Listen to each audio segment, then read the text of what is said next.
एकदम रिच आणि क्रीमी, जशी मलाईवाल्याकडे कुल्फी भेटते मलाईवाली, तशीच एकदम मस्त कुल्फी तुम्ही घरी पण बनवू शकता. अजिबात आईस क्रिस्टल नाही लागणार, एकदम फक्त आणि फक्त मलाई. त्यासाठी हा व्हिडिओ नक्की सेव्ह करून ठेवा.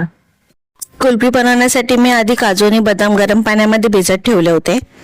एका वाटीत नॉर्मल टेम्परेचर दूध घेतलंय मी. त्याच्यामध्ये 2 चम्मच दुधाची पावडर आणि 1.5 चम्मच कॉर्नफ्लोअर टाकून मिक्स करून ठेवले बाजूला.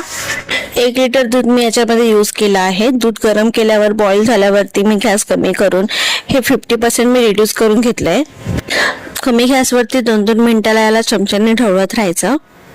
काजू बदाम भिजत ठेवले होते, त्याची पेस्ट करून घेतली मिक्सरला, ती याच्यामध्ये ऍड केली आहे.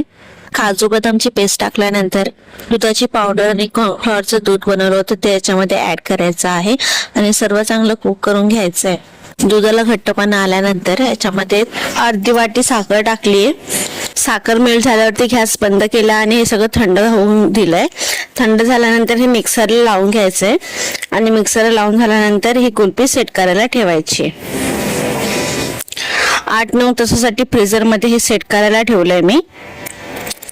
तुम्ही पण या प्रकारे मलाई कुल्फी घरी बनवून एकदा नक्की ट्राय करा आणि आवडली असेल तर लाईक, कमेंट, शेअर नक्की करा. थँक्यू.